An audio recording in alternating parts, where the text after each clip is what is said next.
Have you ever wondered what really separates people who thrive from those who just seem to get by? Well, so often, the answer comes down to one single, really powerful psychological skill.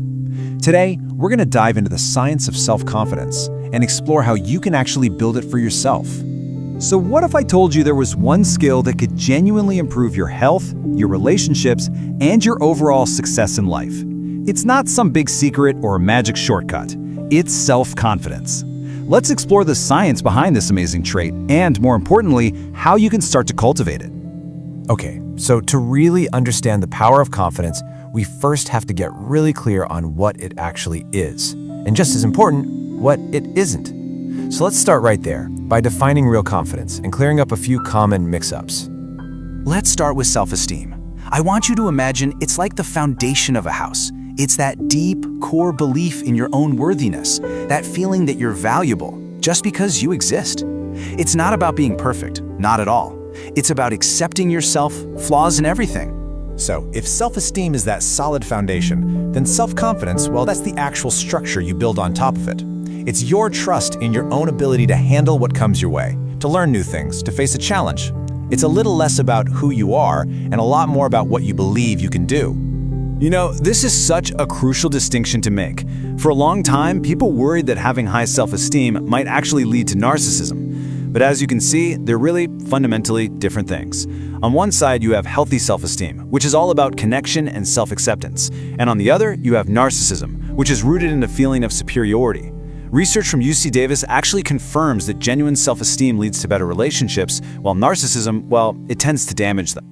So now that we have a clearer picture of what we're talking about, let's explore why this matters so much. The benefits are just so far-reaching. They can really shape the entire course of your life. One of the absolute biggest benefits of confidence is the impact it has on our mental health.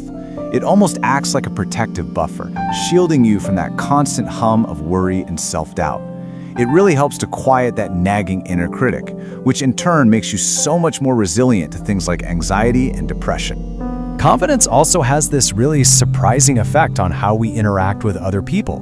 You might think it would make you more self-centered, right?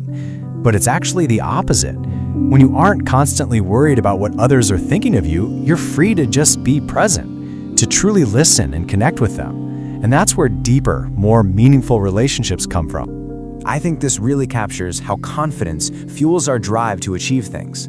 It's like the engine that powers our motivation, giving us the courage we need to take on big goals. And, when we stumble, because we all do, confidence is what helps us get back up, dust ourselves off, and see that failure not as an end point, but as a real opportunity to grow. Think of confidence like a small stone you drop into a pond. The ripples it creates just spread out and touch every single area of your life. And as you can see here, those ripples lead to better performance, whether it's at school or at work, even better physical health, and just a greater sense of satisfaction with life in general. Over time, all those small ripples add up to a huge wave of positive change. I just love this quote from E.E. Cummings. It's such a beautiful reminder that confidence isn't just about checking boxes or achieving goals. It's about giving ourselves permission to be curious, to wonder, and to just find joy in the simple, spontaneous moments of being alive. So, how do we actually cultivate this life-changing skill? Well, the really good news is that confidence isn't something you're just born with. It's a skill. It's something you can build. So let's look at some practical, science-backed strategies to help you on that journey. Here are 4 powerful but really simple steps you can start taking. First, set small, achievable goals to create a feeling of accomplishment. Second, practice positive self-talk to gently challenge those negative thoughts.